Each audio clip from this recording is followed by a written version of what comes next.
All right, good day everyone, and welcome to the 14th session of the UPMC Labs webinar series, IOL 2025. I'm JR Pingol and I will be your host for today's session. At UP Manila Standards and Interoperability Lab or UPMC Lab, our mission is to strengthen digital health capacity in the Philippines, driving progress towards universal health coverage. This year, our focus extends beyond our team. We are committed to empowering our broader community with valuable insights on health interoperability, artificial intelligence, cybersecurity, and health data standards. Today, we are excited to bring you our third community-led webinar sessions, IOL 201 Community Connect, current state of interoperability in selected sites in Luzon and Mindanao. As we all know, interoperability plays a critical role in ensuring seamless communication, data exchange, and system integration across various sectors. In key regions of Luzon like Baguio, Ifugao, Mountain Province, and Benguet, and Mindanao like South Cotabato, Iligan, and Zamboanga, efforts to enhance interoperability have gained momentum, driving advancement while addressing challenges in infrastructure, policy alignment, and technology adaptation. This session brings together four esteemed resource speakers to explore the current landscape, identifying existing gaps, and discuss pathways for enhanced collaboration.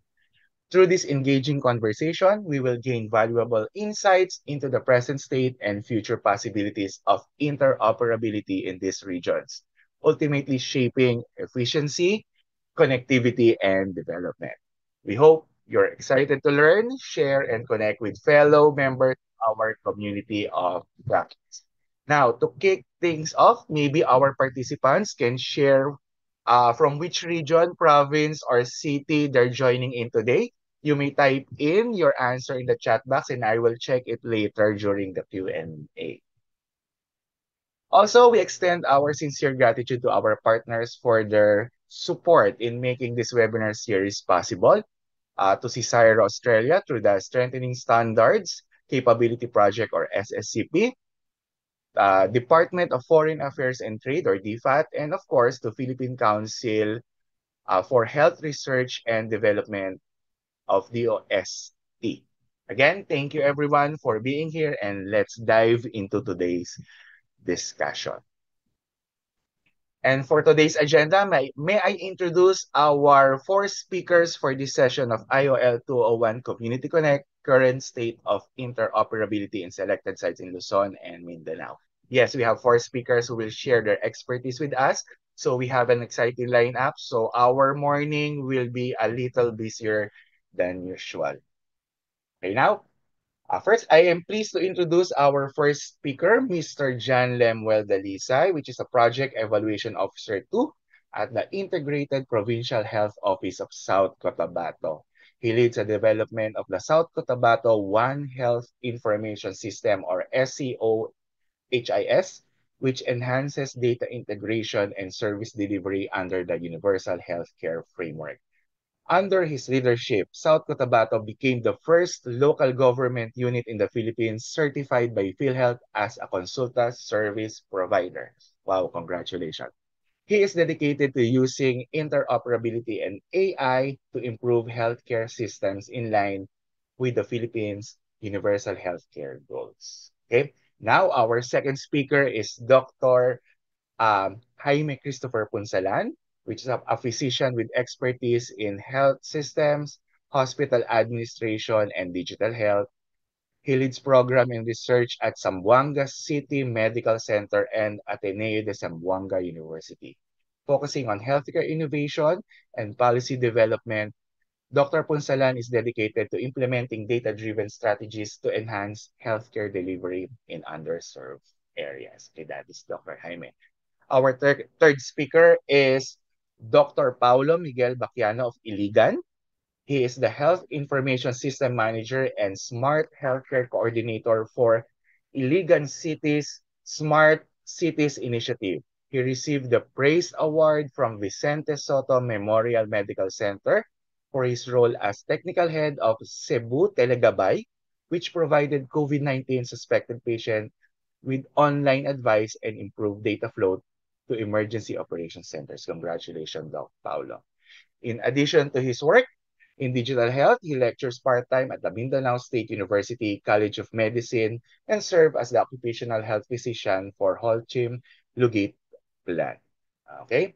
And our last but not least, we have Dr. Leah Moore Fangonillo, and she is currently the head of the Public Health Unit and a medical specialist 3 at Baguio General Hospital. A trained pediatrician, she holds a master's in public health and a master's in development management from the Asian Institute of Management. Actively involved in Baguio City's healthcare networks, Dr. Fangonillo focuses on enhancing patient navigation and referral systems while researching electronic health information systems and maternal child health outcomes. Ay, ang bibigatin po ng ating mga speakers. And now, before we begin our session, I invite our very own UPMC Labs convener, Dr. Alvin Marcelo, to provide a brief context on why we are listening to the experience of our fellow community members in interoperability. Over to you, Doc Eloy. Thank you very much, JR. We have a esteemed panel. I think we have a long morning, so I'll just go very quickly. In our previous webinars, we've been covering DOH and PhilHealth collaboration behind the National Health Data Repository. So now we're going to look at the other end of the bridge of interoperability, the situation on the ground. So this morning, the reason we invited several presenters is we want to achieve two things. Number one, to detect patterns across these different sites. And also the second is to now think about shared solutions that they can do together and also propose to the Department of Health and PhilHealth if they need resources.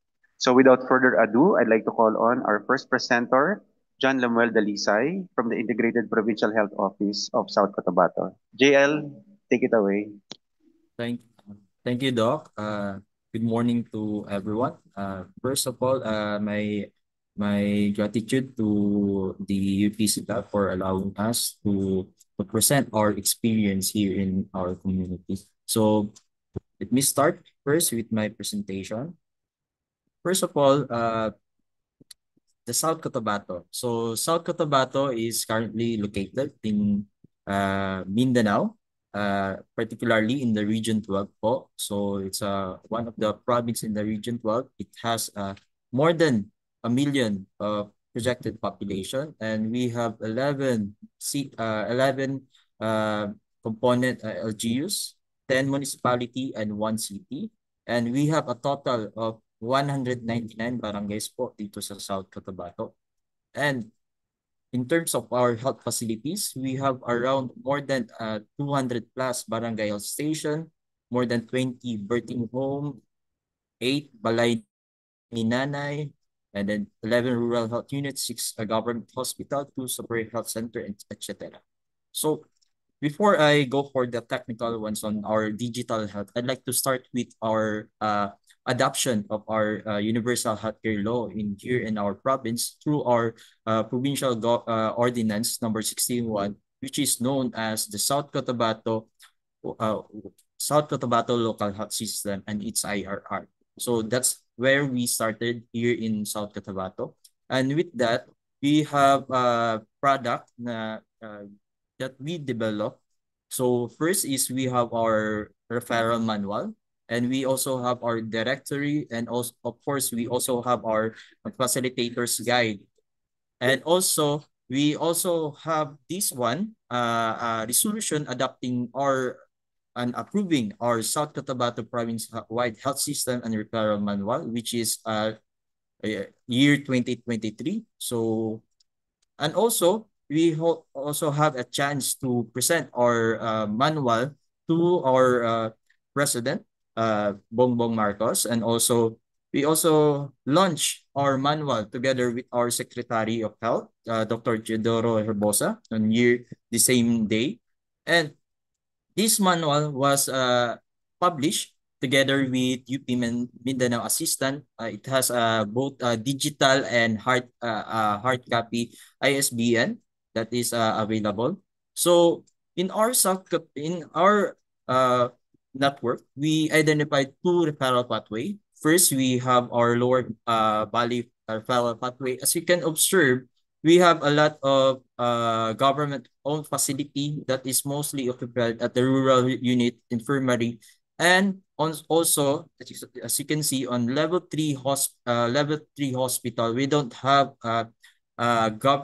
we don't have a facility that is currently inside our jurisdiction. So most of our level 3 hospital that is both government owned and also private owned is outside of our province. And also, of course, with our upper valley, it's the same. So when we started in our digital health, we anchor it with our adoption of our UHC law, and then it has a specific section where we identified that we should have an integrated and interoperable health information system. So in order to achieve that one, we have created our own technical working group on UHC ICT. So it composed with our provincial IT and also our IPHO office, and also our DOH Region 12, and also our field health, and also currently involved din yung National Privacy Commission natin. So, yan po. So, what are our existing use cases? I'd like also to mention that our governor is an IT. So, he identified that we need, in order for us to sustain our initiatives, and we cannot wait for the development at the national office. So he decided to develop our in-house information system. It was mentioned earlier that we have our South Cotabato One Health Information System. It's a locally developed in-house EMR with more than 100 modules that we identified that there are a lot of programs that should be digitalized. So we have our profiling, family planning, etc. and so on. So that's a lot of use cases that we can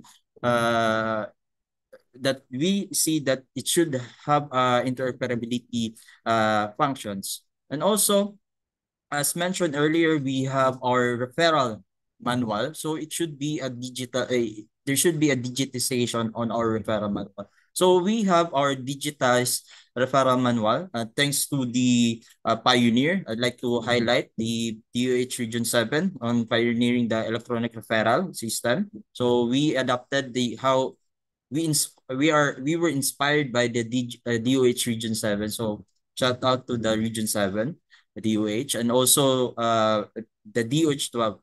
So we are, as mentioned, that we are also locally, first local government to be a system provider for Consulta. So I think this is one of our information. I think this is the only module that we have that currently communicating outside with our system. So it directly send accomplishment to the field health and so on. And then I'd like also to highlight, although it was not, it's not necessarily an interoperability use cases, but I'd like also to highlight that this group of developers was funded through our special help fund. So together with provincial IT, and of course with the help with other members of the technical working group, I forget to mention earlier the ICT also. And of course, since we gain experience, we gain a lesson from the initiative from the UPC lab about the fire and so on. So we're transitioning to redesign our system to be fire ready. So we're currently redesigning our system to be fire ready. So, and of course, we did not start right away. We start first on our legal basis on our digital health. So what are our pain points? So I'd like to highlight. So you can always develop an information that is integrated, but it cannot, if you don't talk to other system provider or any health information system developer, it would be interoperable. So that's the thing that we are currently experiencing now. So although it helped us in terms of customizing our specific needs in our healthcare provider network. But yeah, it needs to be interoperable. So we need to have this standard that we need to follow and so on. So, and also, as we experience, since we are developing our own EMR, we experience that there are a lot of programs that do not talk to each other. So if these programs do not talk to each other, it means also that when we develop our own system, it won't talk to each other. So I'd like also to highlight the DOH, since they are the one who are the top level. So if the program manager at the top level do not talk to each other, the same thing will happen to our system, in which currently we are facing right now. So for example, on the FHSIS, as for the local government, so there are a lot of data coming into the FHSIS, but these program managers do not use this data from the FHSIS, and then they thought about okay, we need to create our own data collection or reporting system. So it creates fragmentation.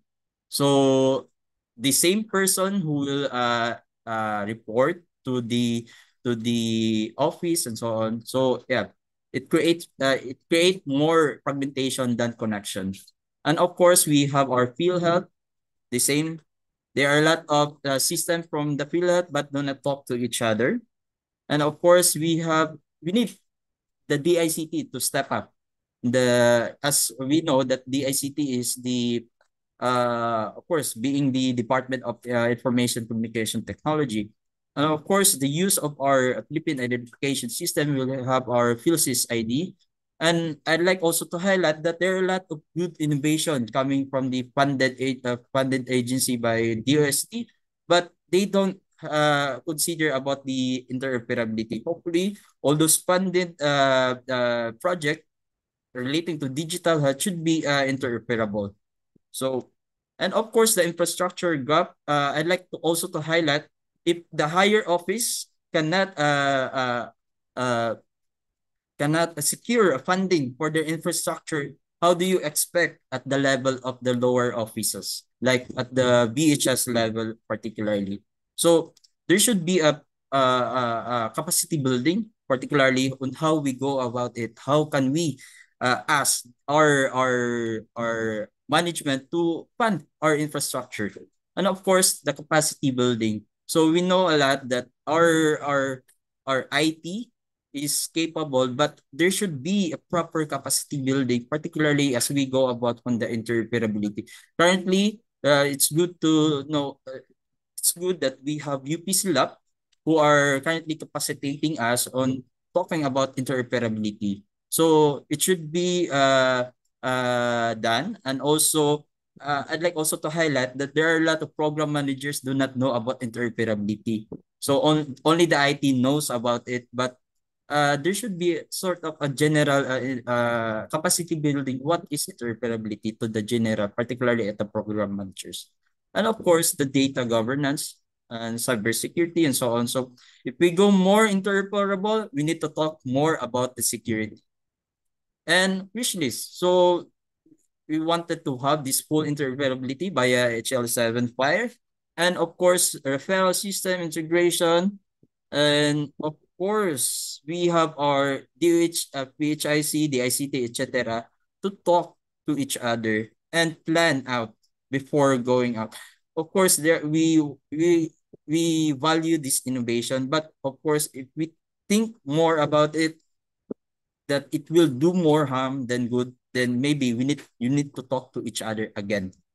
And of course, the unified dashboard. So what we are building is a data collection system, but we do not talk about how do we use our data.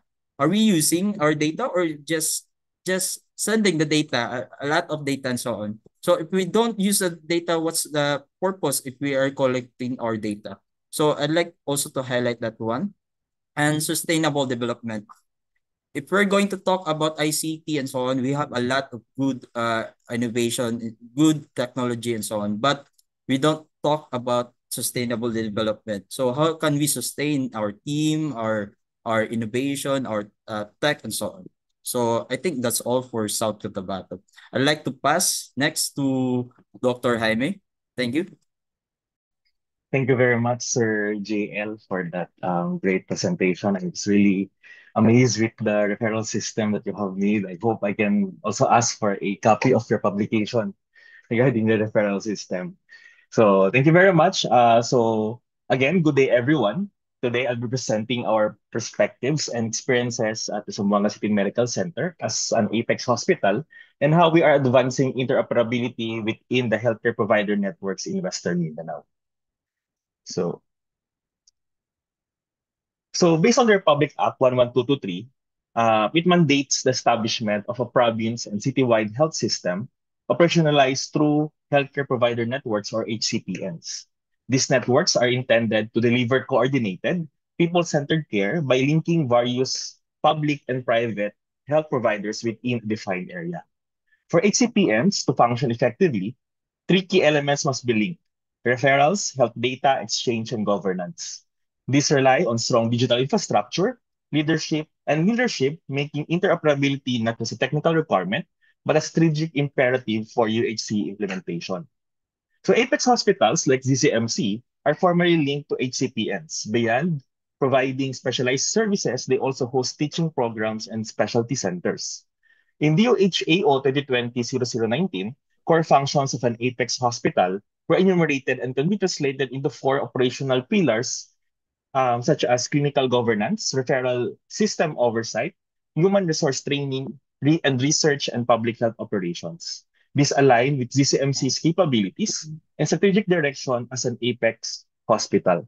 To continue, Apex hospitals like GCMC are uniquely positioned to transform healthcare provider networks, not just by delivering specialized care, but by acting as regional engines of governance, innovations, and integration.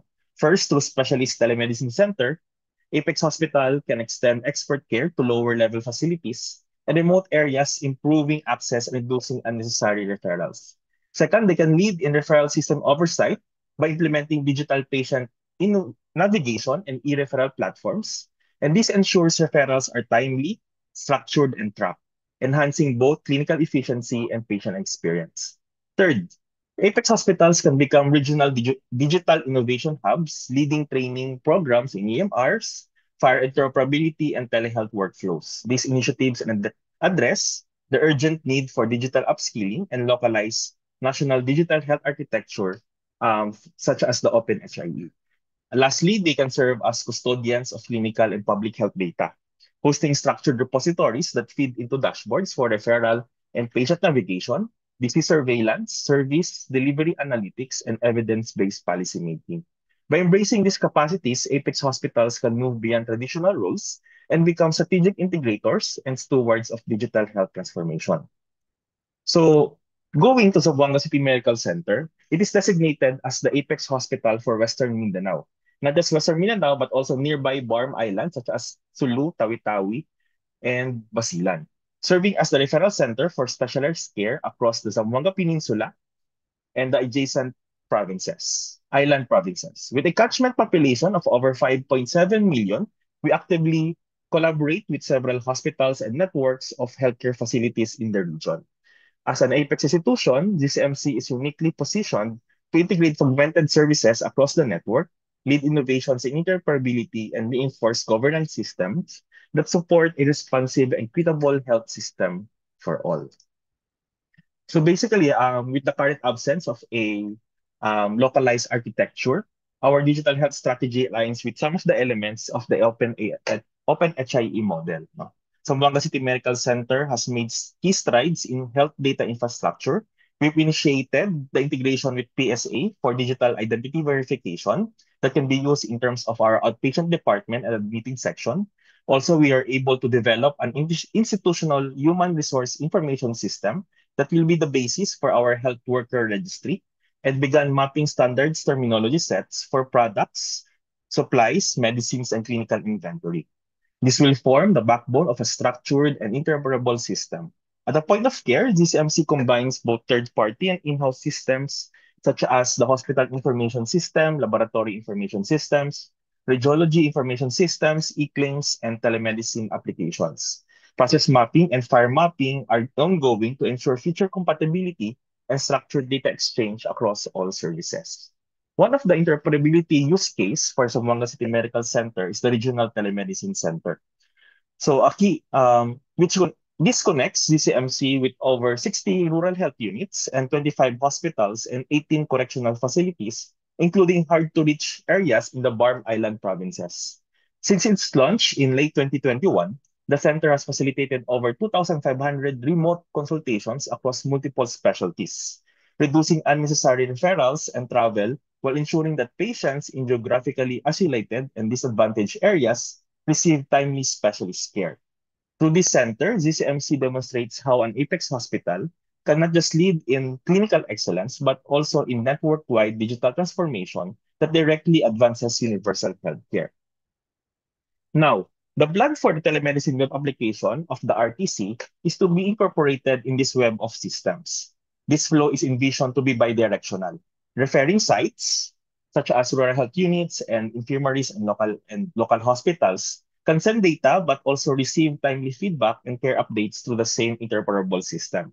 They can send data either to the telemedicine web application to access the specialist remote consultation, and when needed, they can also be forwarded to the e-referral, which serves as the patient navigation and referral system of the institution. Both systems can send data to each other based on the need, and both of these, and we hope that these systems can also forward patient information to the ZCMC Hospital Information System. This ecosystem reflects UCMC's vision to function as integrative hub that connects clinical services, referral management, and post-discharge care to the home care program system that can be also that we hope that we can also forward to the referring facilities EMR and HIS for follow-up consultations and continuity of care, while moving forward for full compliance with FHIR and national interoperability. However, significant challenges remain. This includes varying digital maturity levels among partner facilities, weak adoption of the standards, and fragmented workflows. And also, we also face a workforce gap in digital skills and governance readiness. So specific pain points include the lack of structured referral feedback, fragmented data policies, an absence of regional digital health officer and team, and no shared clinical data repository. This weaken continuity of care and limit regional analytics capacity. So with this, Zamboanga City Medical Center as an Apex hospital must evolve beyond service delivery to serve as a digital and governance nerve center for the region. And to do this, we propose four key actions. First, we plan to establish a regional clinical data repository, a standards-based platform that aggregates data across facilities, enabling quality monitoring, public health analytics, and integration with the NHDR. Second, we aim to institutionalize a FAR-enabled referral and navigation system, creating seamless two-way communication between RHUs, hospitals, and the ZCMC. This strengthens care coordination and ensures timely feedback. Third, we propose appointing a regional health IT lead and team to oversee digital governance, FAR adoption, and capacity building across the network. And lastly, we call for sustained investment in ICT infrastructure, from connectivity and data centers to cybersecurity and system development through national budgets and partner support. These steps will position GCMC as the backbone of an interoperable learning health system in Western Mindanao. Thank you for giving us, GCMC, your time and attention. God bless everyone. And now, may I give the screen to our next presenter, Dr. Paulo Miguel Larazabal Bactiano of the Iligan City Health Office. Thank you.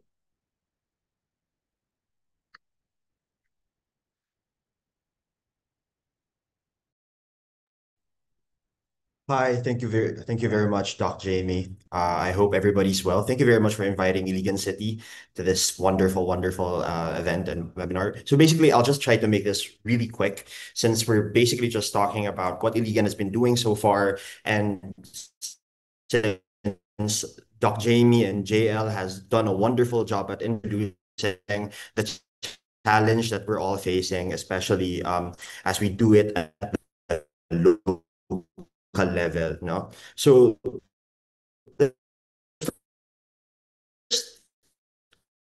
I'd like to first introduce Iligan City to you. Iligan City is known as the city of. It's one of the two highly urban now. We have Christian settlers, Muslim, and Luman communities as well.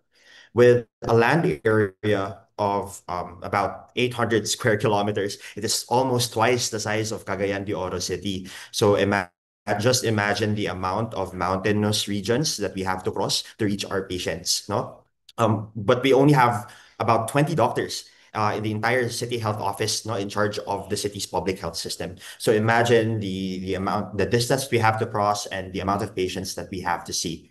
The Iligan City has declared itself interested to be part of the Universal Healthcare's implementation scheme. So it became a UHC implementing site as of late 2023 and has envisioned itself as a smart city since 2022 with the new administration of Xiao.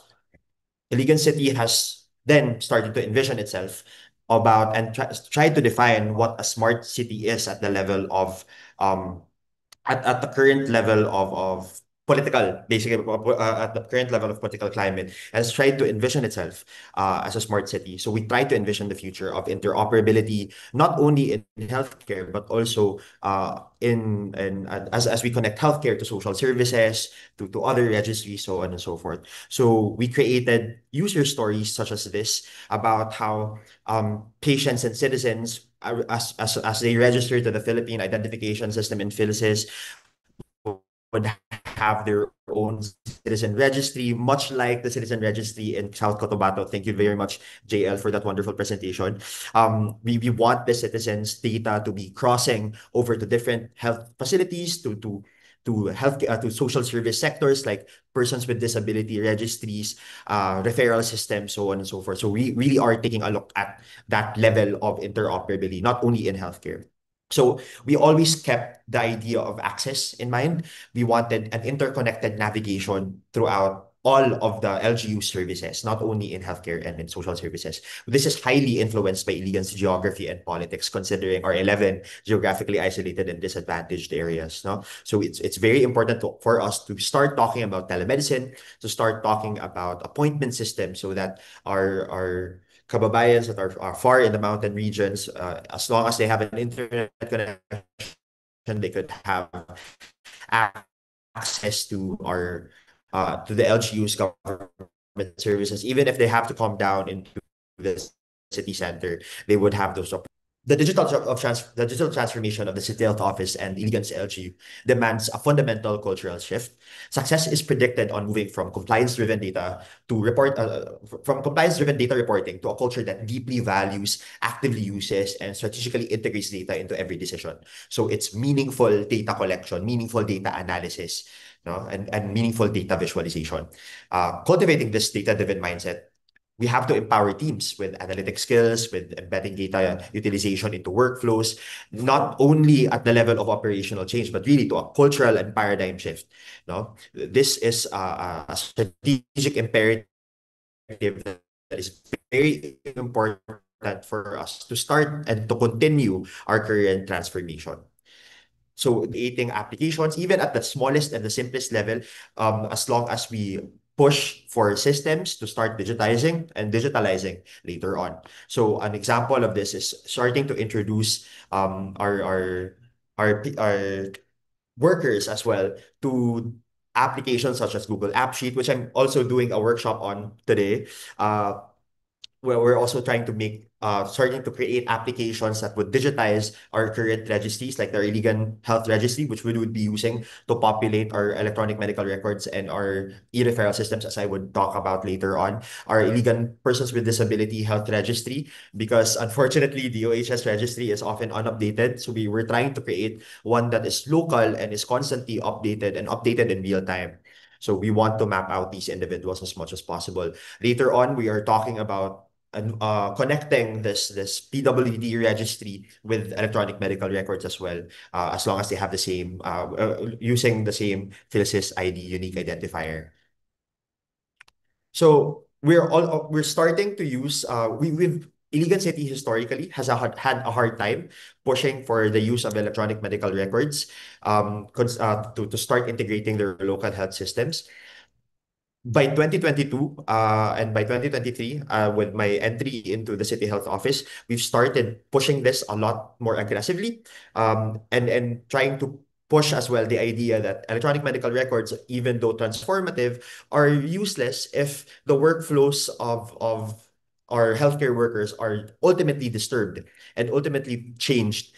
No, so it was very important for us to use electronic medical records that would follow the same workflows, that would complement basically the current workflows at hand, and we made sure that they are at least fire compliant at the least. So still we're using three electronic medical records, but we're hoping to slowly condense that into one. We're also trying to make our own electronic medical record as well for Iligan City, but that's far in the future already.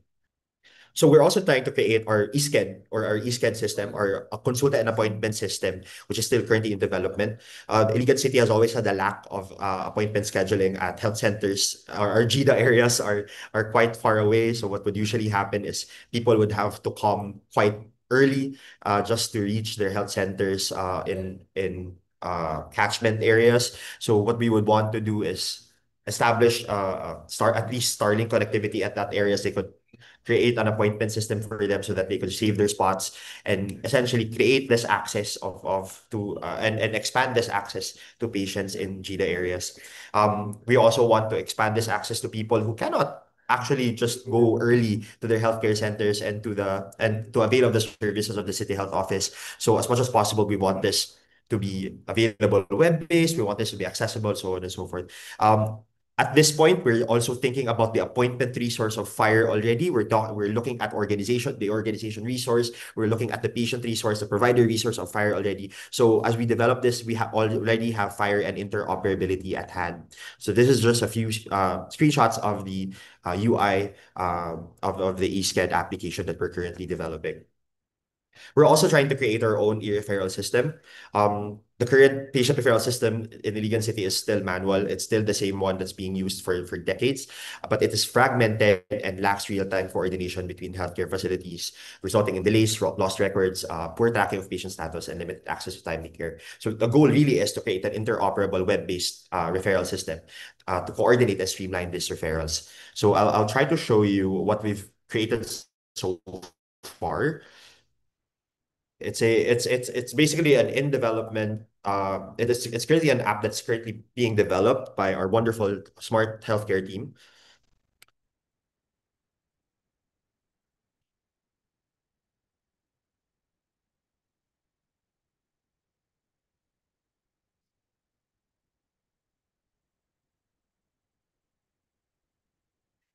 So as we develop this, we already have FHIR in mind. We've started already having FHIR in mind, so there's really very little options for us to transform, since we've had FHIR in mind the moment that we started talking about, and the moment that we started discussing about how to create the e-referral system. So we talked about resource, we talked about databases, how to access the FHIR server, how this would fit in the overall HIE architecture of Iligan City in the future, so on and so on forth. We've started collaborating with several academic institutions, most notably MSU IIT, the Mindanao State University, in Iligan City. We want very early on of our own in MSU, considering that we are also leading in Northern Mindanao in terms of innovation. I also used to teach there, and we have a very strong relationship with the university. So we wanted to capacitate students, we wanted to capacitate professors and researchers towards the healthcare sector, and as well as interoperability in the healthcare sector. So we um, I'll try to make this fast, but basically we basically have the same issues with JL and with and with Doc Jaime, na that we still have a lot to learn about the fire standard. There's still a huge learning curve to cross.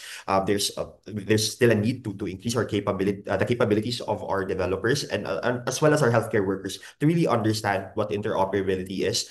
There's a lack of defined localized HIE architecture.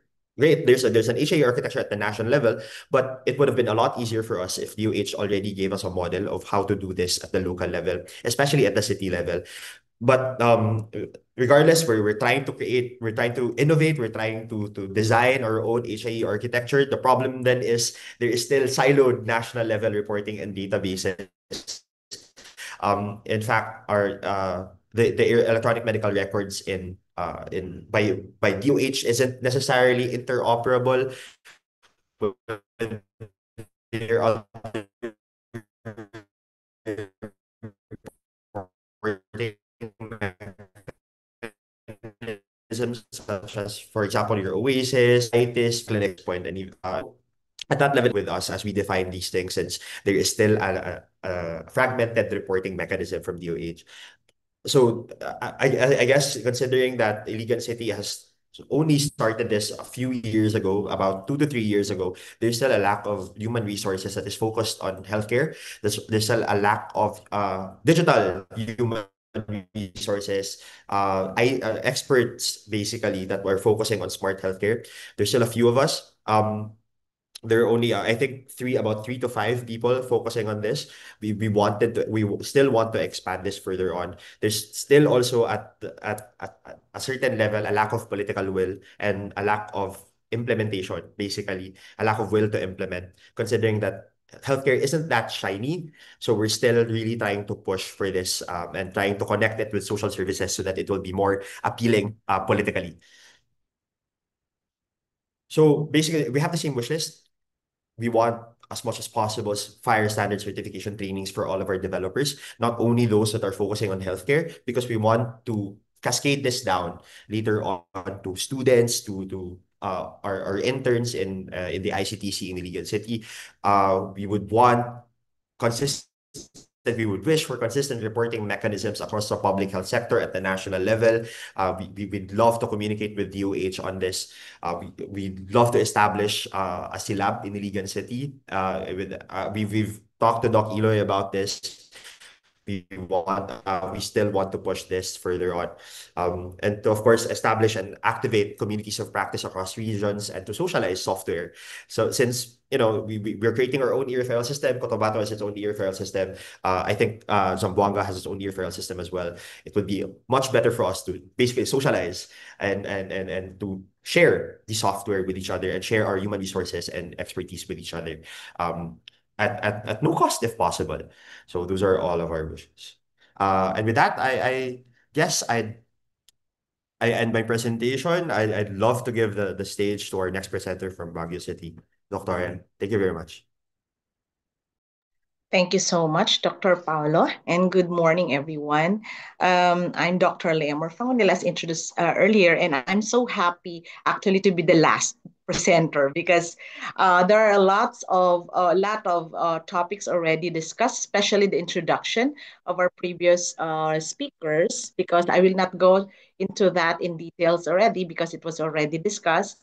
And I'll just focus my talk on the real situation of our area, which is the Cordillera region, particularly the status of interoperability and the digital technology being used in our hospital, Baguio General Hospital and Medical Center, as an EPEX hospital in the Cordillera and beyond it, the service delivery network of this Apex hospital. So I'll go first with the profile of our hospital.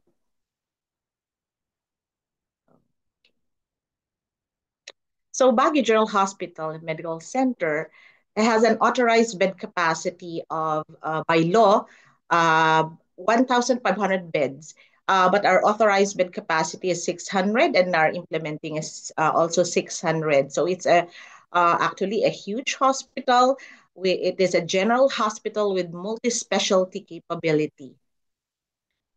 And it is situated, of course, in the Cordillera at Baguio City. And this is actually our statistics in the hospital. And you will see here the huge number, the capacity of our hospital in terms of the outpatient emergency visits and, of course, our average patient served and discharges in the hospital. And I believe, like Zamboanga and even the other Apex Hospital, tertiary hospital, they have this number of patients coming in and out in our hospitals, which is actually one of um, the challenges of our hospital, because sometimes, even though we would like to expand our services, the manpower is usually limited. Um, and then also, I would like also to present to you that we are a hospital on our journey towards specialty centers, medical centers. So currently, we have 16 specialty centers. Where 11 already are functional, and still we are in the works for this the functionality of our brain and spine care, ENT, geriatric, physical rehab, medicine, renal care, and transplant. BJHMC actually is the end referral hospital of the Cordillera, and sometimes we have a lot of patients, more than 40 to 50% coming from Region 1, Region 2, and even as far as Region 3. So being the Apex Hospital, last we were designated, it's like last quarter of 2020. Um, we had uh, uh, four healthcare provider networks already linked to us through AMOA, but we are still trying to coordinate and legally bind our relationship with the other provinces of the Cordillera, such as Kalinga, Apayao, and Abra. While we are already in coordination with Baguio, Benguet, Mountain Province, and Ifugao through AMOA.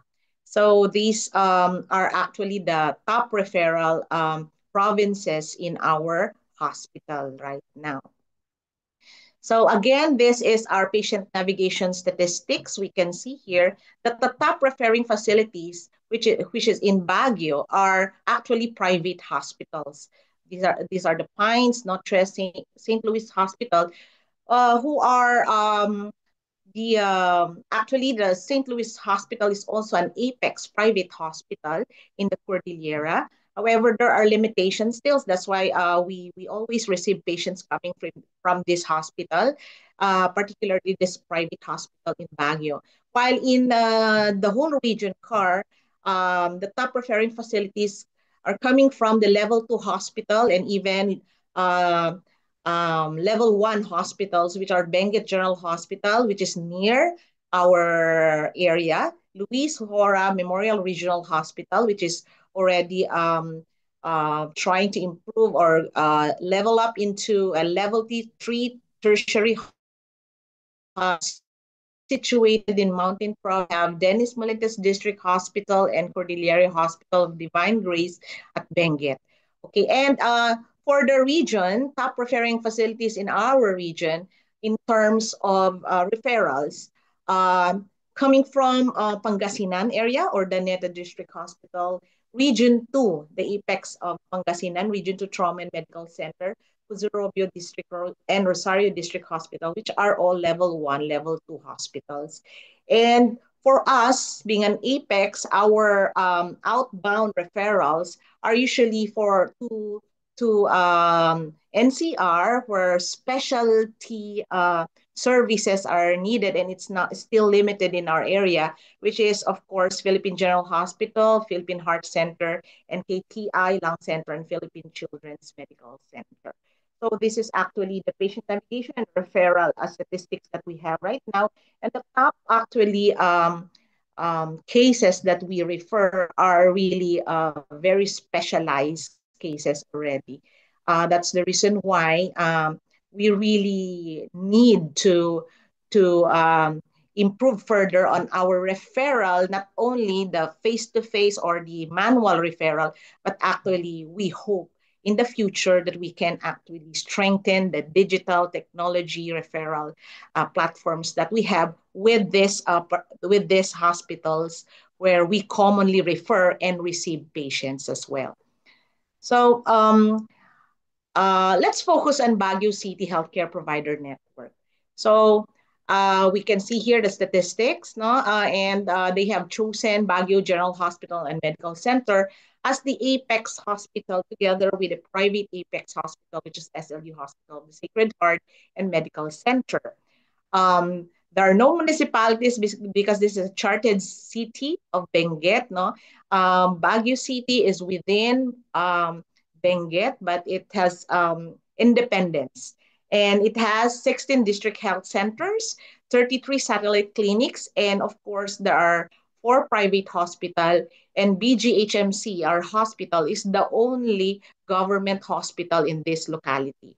And if you will see in this map, which we created in our public health unit in the hospital, you will see um, the capacity assessment we had in terms of their telemedicine and even the digital referral platform that we have, which is the online referral system, which the hospital has in the uh, we started this during the pandemic. But the telemedicine is still in the works, and we are still um, we started our pilot implementation last year, and currently it's being used. So if you will see the legend here, you will see the red and the blue circles are actually the um, district health centers or the rural health units, no? And the blue ones, it means that they are capable for digital technology. They have good Wi-Fi, they have infrastructure for possible interoperability. Actually, in Baguio City, this is actually a smart city, and they are towards that goal of making it a smart city. And one of the focus actually of Baguio City was to really have a very good EMR and an interoperable to all the platforms um, present in the other hospitals. And that's one of the challenges here because in Baguio City, they have private hospital, one government hospital, and actually they have their homegrown Baguio City EMR ongoing development right now. I think they're already in module for e-claims already. But then we have struggles in terms of the referral and back referrals. Later, I will discuss regarding that particular aspect. So currently, the existing interoperability platforms on referral through first we establish a MOA with them as well as a data sharing agreement because we have actually a lot of challenges in terms of data privacy and confidentiality in terms of the sharing of data. However, through our platforms, our homegrown platforms in Baguio General Hospital and Medical Center, namely the BGH OPD telemedicine, which is a referral platform for specialty services where the RHU or the health district health center doctors will refer their particular patients the specialty care. So very important here to note the category of referral because if we are going to filter this under our telemedicine, we usually at first in our first experience here, we agreed to use this platform only for specialty because we would like clients not to come directly to the apex, but rather go to our gatekeepers, the RHUs and the district health centers first for their common illnesses, and so that we can decongest actually the apex hospital because you have seen the statistics, it's so overwhelming and we have limited people to cater for these people or these patients. That's the reason why we use this platform only for um, complicated and specialty services where our specialist will communicate with the facility doctor in the primary care facilities. So we look at people referrals here for the non-urgent cases. While we have also a platform together with Baguio City, the BGH online referral system for the urgent and emergency cases. So we have utilized an emergency severity index triaging tool incorporated in the system where we can already triage, or even those referring to us can already triage the people that they will be referring to us, so we can actually navigate them to the nearest facility if ever the access is more than 4 hours away from our hospital. So for urgent cases, we use this platform. If you will see, the catchment area of BGHMC is for Baguio City specifically, is it is quite near.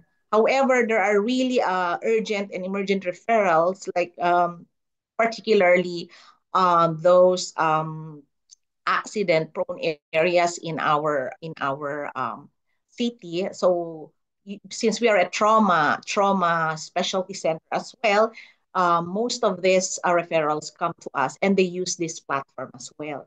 So again, we would like to have an interoperability soon with their new digital platform, the one which is being developed now by Baguio City, and I think it's in the pipeline on how we can do that. But I think we still need really assistance coming from our DOH, as well as, of course, um, anyone who could help us actually to interoperable these platforms. Likewise, let's go to Benguet, which is a little bit far from the Apex Hospital. However, it has a lot of GIDA, geographically isolated and disadvantaged areas, where I think these digital platforms will really be needed. If you will see here that we are the only Apex chosen by Baguio, by Benguet, because we are the nearest. And this particular province has 13 municipalities with um, 13 RHUs and 168 barangay health stations. So during our capacity assessment in terms of digital technology, telemedicine, and ORS, we saw that there are really limited areas which has the capacity to interconnect with us. If you see here, the blue circles will indicate that these are the only ones capable for us to connect because of the very low Wi-Fi access, internet access in most of the municipalities of Benguet. So this is one actually of the pain points that we have, because these digital platforms are usually, I think it's best that we can reach this GIDA through that digital platform, health system platforms. However, this is actually one of the challenges in Benguet, being a mountainous area in the Cordillera. So again, just like I have mentioned in Baguio City, we have actually the BGH ORS, but not all of their hospital utilize it because of the low internet capacity. We have already established a MOA and the telemedicine platform, but still one of the biggest challenge is the low internet capacity. And the only existing system that they have is the iClinicis. In terms of their private hospital, I'm sorry, I wasn't able to get actually the specific name of that platform they're using for their EMR, but majority of them are still use the iHomies and the iClinicis as well. In the mountain province, which is one of the most challenging province because it's a landlocked province in the Cordillera, it has a huge population, number of municipalities is a little bit lower than the other provinces. However, there are the distance between or among those hospitals, including the health centers, are really very far. No? So this is really a classical example of a GIDA area. So we have 10 functional RHUs, 135 barangay health station, and there is only one private hospital, which is a level 1 hospital in Sagada Mountain Province, St. Theodore of Tarsus Hospital. So if you look at the profile or the map for this province, particularly in their capacity to engage in digital technologies with internet access, you'll see here that majority will be seen in actually in the area of Sagada Mountain Province, and of course in where our partner, DOH Retained Hospital, Luis Hora Memorial Hospital, is situated in Bauco Mountain Province. So, and the rest is so far that they have to connect with the other region for their to connect or to collaborate with other regional hospitals in the other region, like Southern Isabela, as well as here in our Region 2 in Nueva Vizcaya, because they are nearer in that area. However, they have chosen BJHMC as their main apex because of the many technical assistance that we have provided for them in all the programs of the DOH, and especially on this one, the systems, digital technology, the homegrown systems of BJHMC being implemented, or we were trying to start implementing in their province. And again, just as I have mentioned, we are still ongoing the pilot implementation of our telemedicine despite the challenges in the internet. We are also in the process of establishing the MOA and the data sharing agreement in terms of the ORS system. If you will observe, we have actually a separate DSA and MOA in terms of these two platforms, because the BJHORS started way back 2021 or 2022, while the telemedicine that we have is just recent. No? And the only system that they have in the mountain provinces is the iClinicist, which is situated in their RHUs, and iHome is for their hospital. However, because of the internet challenges again, sometimes the interoperability again will be one of the huge challenge here in this province. And lastly, maybe I will just focus on these four healthcare provider network that we have, where we have already started our engagement in terms of digital technology. Ifugao. Ifugao is actually the youngest among the HCPNs of BGHMC. As of last month, we have already signed the MOA and even the DSA. And amazingly, they are very engaging, despite that we are not really the main apex. We have R2, or the region 2 medical center in Nueva Vizcaya, region 2, and of course Southern Isabela, because again, I have said earlier, they are very near to this apex hospital. However, I wasn't able to get um, the specific platforms that they're using there, but for BGHMC, we are trying to engage with them or connect with them with our platforms, the homegrown platforms I have mentioned earlier. So again, this is one challenging province, again, because of their what do you call this? Their access in internet, very mountainous, very far, and we also have a very limited capacity in terms of their human resource, and their equipments in terms of digital technology. So again, this is Ifugao. Um, if you will see again the cross with the red with the cross, the legend here, it shows the hospitals. These are district hospitals, and the blue ones in circles, and all of those that are in blue are the only ones capable for digital as of the last time that uh, um, we have assessed their capacity. But I think because of the very good leadership of the local chief executives in these provinces, actually not only Ifugao, I think we have a bright future in terms of digital technology in these very challenged provinces in terms of digital technology. So it's the same. We are ongoing in terms of our establishment of the DSA, the MOA, with our platforms and with them. But again, it's limited. They only have the iClinicist. So the ongoing referrals are more on the manual. They call. They don't usually use these platforms. But we hope in the near future, or the nearest this coming end of the year, we will be able to operationalize already these platforms that we have. This is actually the summary or the status of our telemedicine capacity assessment.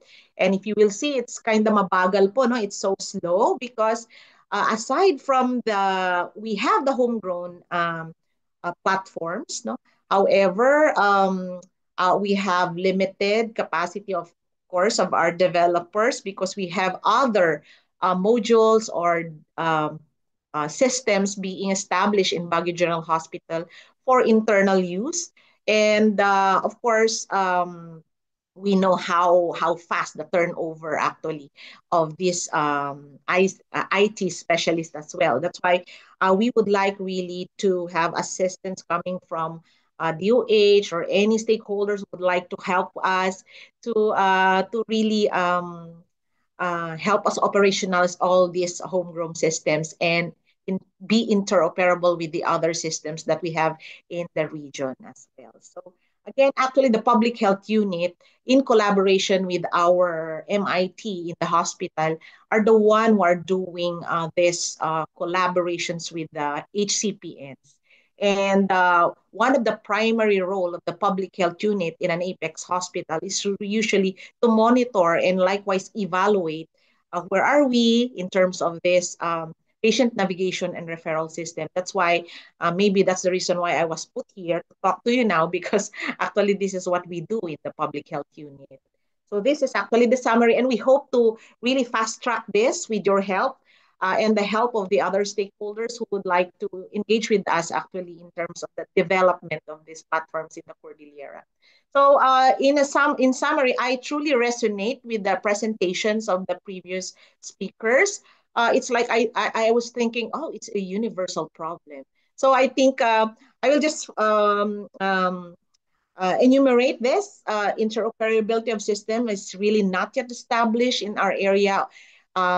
Maybe a very important trigger as well here is, of course, our management as well as the management of the HCPNs would really sit down and talk together regarding this one, plus the help, of course, of our authorities in our mother agency, DOH, as well as, of course, anyone would like to help. And the internet capacity of far-flung areas is low or no access. Actually, no access is really rampant in our area because of the geography, but this is one of the biggest problem in the Cordillera, the internet capacity or the access. Also, we have limited gadgets or digital equipments for healthcare in our healthcare facilities, limited manpower, limited funds for capacity building, and of course, being the Apex Hospital, it was already enumerated a while ago by our doctor in Zamboanga about the role of an Apex Hospital in the network. And we cannot do that, especially in digital technology, if we do not expand our capacity for the data that the huge data that we will be managing.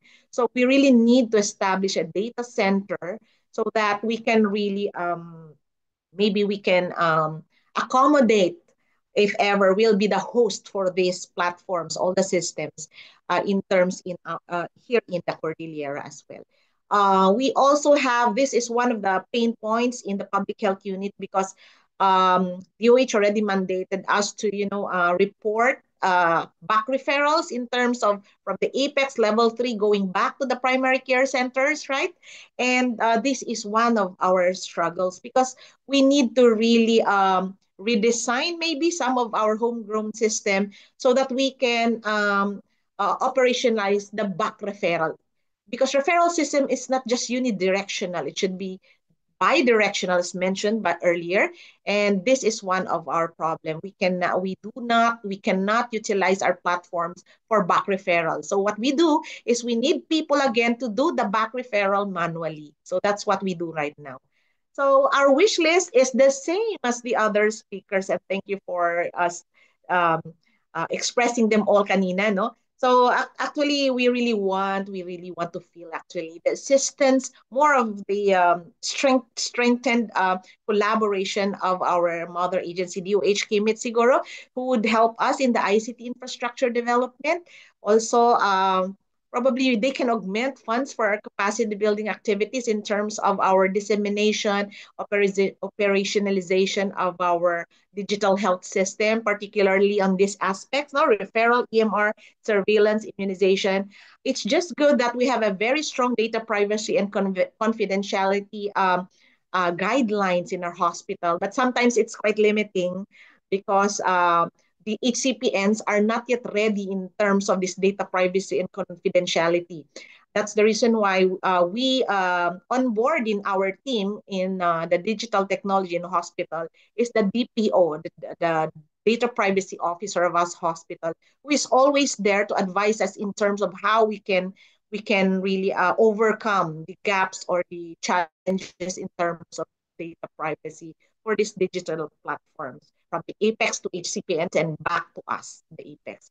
Also, of course, we are very thankful that we were invited by CLAB to present our situation because we would really want to understand further and maybe you can help us assist us on the standards and interoperability system of our systems here in the Cordillera and of course our service delivery network and an order maybe well this was put by our MIT team no maybe they would like really to have a black and white in terms of mandating the adoption of interoperability standards no and we hope that all of those mentioned earlier by our previous esteemed speakers will be consolidated together with this what we have because these are really our wish list because we know that this digital technology is really one of the best solution that we can have for us to reach the far-flung areas in our region so that we can really provide quality services to them because that's really one of the struggles here in the Cordillera. So I think with that, that's my last slide. Thank you so much. And now back to you, JR. Thank you.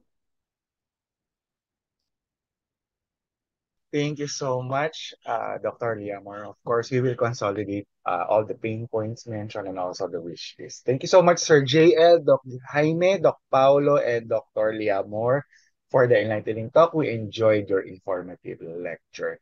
So now I'd like to invite the participants to share their thoughts and ask their questions. You have three options. You may use the raise hand function. You can chat your question in the chat box, or you can use the Q&A button if you want to ask anonymously.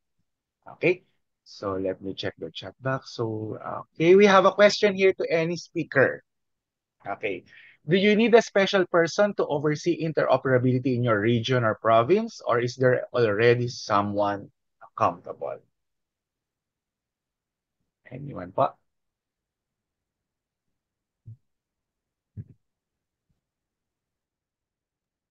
Hi, Sir JR.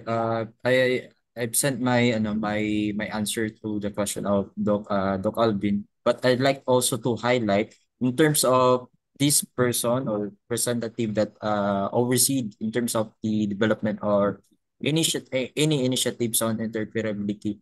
Uh, since our setup, we have our own technical working group that is also involved in yung DOH at saka PhilHealth. I think there's a need to revisit on the joint administrative order by both DOH and PhilHealth that there will be one technical person overseeing on the standard conformance and interoperability validation. So it was passed, I think it was 2 years or 3 years ago, but until now, the person that should do this overseeing is currently not available.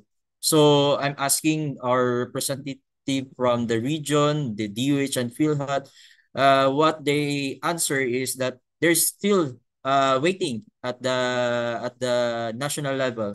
So right now we don't have any more information about it. So that's my take on the question of Doc Alvin. Thank you. Thank you, Sir JL. Dr. Paulo.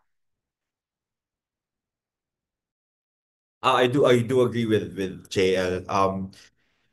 We can basically take a look and supervise the interoperability within the city, within the systems of the city. However, we're always quite worried if this interoperability extends beyond the city and towards the other systems of the national government. We've had the same conversation with this region's PhilHealth and DOH. They have the same answer. They're still waiting on the central office to actually give their opinion on the matter. So, which is why I've taken the liberty of pretty much writing several letters to the central offices because of all of these concerns, because we realized that there really is no value in or very little value in trying to talk to regional offices about our current pain points, which they received the letter. However, there was no currently there's still very little meaningful response from the central office about that certain problem. Thank you po, Doc. Okay, another question here. Are you already capable of consuming the PhilSys API in your EMRs or system, or at least add the PhilSys ID in your data fields? For us, Sir JR, South Cotabato is since we are certified by the PhilHealth for the Consulta. So we are currently doing that one. But beyond that, since a lot of workflows and etc., uh, it's still inside our system. So only the Consulta, and also I think on the e-claims, we're using the iHomies and iClinicsys. But again, let's think about it. Why are we sending our data to these offices? Are we using it? Are they using our data? How they use our data? So that's my question. So I think we need to go back on why we are sending our data. Why are they requiring us? So that's the only thing that I'm always thinking about it, that they require us to send data, use this API and so on. But after that, what's next? So that's my another question, my take on that question, Sir JR. Thank you. Salamat po. Okay, another question here. Will your LGU retain the Starlink connection established for the ACMs during the election, or are those being returned to Comelec?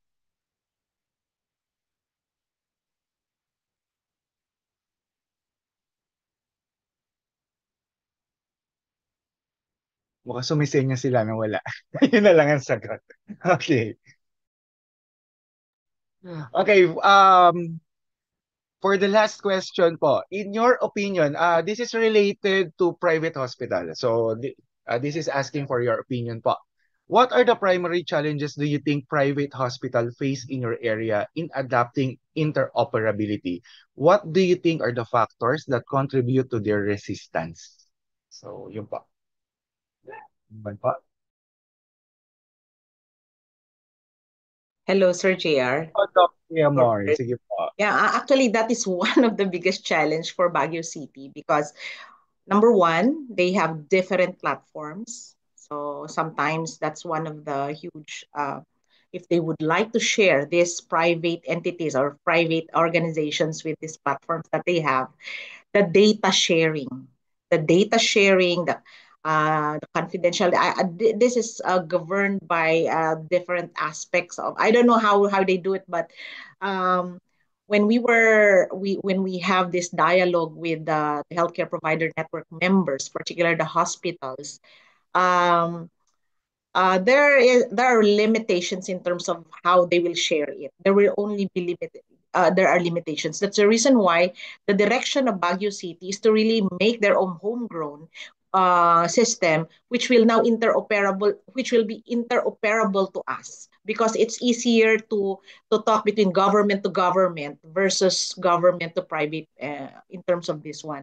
That's one of the challenge that we have in terms of this, so far in Baguio City. And for the others, we don't have problems in terms of their private, because we have some problems in terms of, I think, the private hospitals, particularly the level one, level two, are not yet private. I mean, they are not yet ready in terms of sharing, because maybe it's still connected with the data privacy.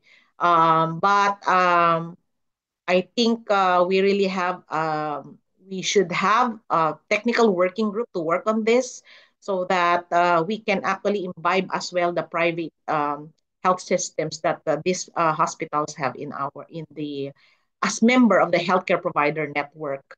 There should be a technical working group looking into this, so that we can actually overcome these gaps in terms of the data sharing, as well as, of course, whatever is limited in that particular um, design of their system as well. So I'm not an IT, but during the talks among authorities in the healthcare provider network, that's one of the problems. So in terms of Baguio's experience, mas maganda lang daw po yung government to government muna, because it's easier to talk in terms of digital technology. I understand, Doc. Thank you po, Dr. Liamor. Yes, Sir JL, you want to add something pa? Thank you. I agree to Doc. And also, I'd like also to highlight again, in terms of sharing or any data collection, we need to talk about how are you going to use this data? What's the purpose if you're collecting this data? And the next question would be, if you're going to share this data, what's the purpose of it? So we don't talk about it. So if we wanted to have to be interoperable, so we need also to consider in terms of the what are these field that should be interoperable. I think that the thing that we need to answer first. And also, I think it's not only at the level of the private, it's the same with government. So from a government facility to another government facility, if the agreement or if the purpose of the sharing of data is not established or not it wasn't clarified at all, there will be no interoperability.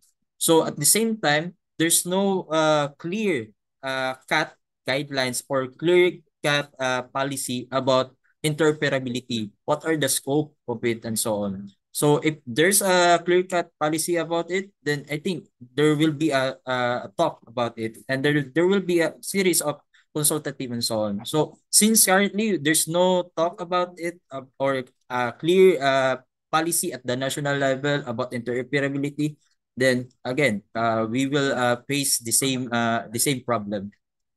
Thank you. Hello. Thank you, everyone. Okay po. Thank you, everyone, for your valuable contribution. So if you have any other question, you may email your question to silab.upm@up.edu.ph. Okay? Again, thank you to our four resource speakers for sharing your valuable time and expertise with us. Now, I would like to invite Dr. Alvin Marcelo again to present our certificate to our resource speakers. Nandiyan Thank po you ba very sila? much, JR. Thank you very much. We're so thankful to our panel of experts. By sharing your time and your perspective from the ground, I think we are closer today than yesterday to interoperability. So allow me to present the certificate of appreciation to Dr. Liamor Pangumilio, John Lemuel Dalisay, Dr. Paulo Miguel Baquiano, and Dr. Jaime Christopher Punzalan for all the hard work that they did in presenting this webinar. Today, Interoperability Lab 201, Spotlight on the Community. Signed, Alvin Marcelo, Eva Maria Potionco, and Art Ongkeko. Thank you very much, JR. Picture. Yes po, picture tayo. So before we formally end this session, may I invite everyone to please turn on their cameras and let's have a group photo taken. Sige po. In 3, 2, 1, smile! Thank you, JR. We'll consolidate the inputs and we'll share it back to the community. And then after the community agrees, we'll upload it to DOH and PhilHealth. Thank you. Okay Thank you, pa. Doc. Thank you all for Thanks, joining us JR. today. Remember, the Yes. conversation doesn't have to end here. For our list of topics for our next webinar, please stay tuned as we will be posting our announcement on our social media pages. So follow us on our Facebook, LinkedIn, X, and also YouTube. Now, to receive your electronic certificate and for us to improve our next session, kindly answer the evaluation form flash on your screen on or before 12 noon today. And on your right, you may scan the QR code to join our community of practice. And that's bring us to the end of today's session of IOL 201 Community Connect, current state of interoperability in selected sites in Luzon and Mindanao. Thank you to our dearest speakers and to all of you once again. Thank you all for actively participating. Let's continue to connect, collaborate, and learn together. This is JR Pingol saying again, catalyzing change one spark at a time. Let's keep pushing the boundaries of digital health together. Thank you. See you. Bye. Thank you po, Doc. Thank you po, Sir JL. Thank you, Doc Jaime and Doc Thank you Salamat. Liaman. po. Thanks. Thank you, Doc Alvin. Thank you po. See you sa Connectathon, Doc. See you. Thank you.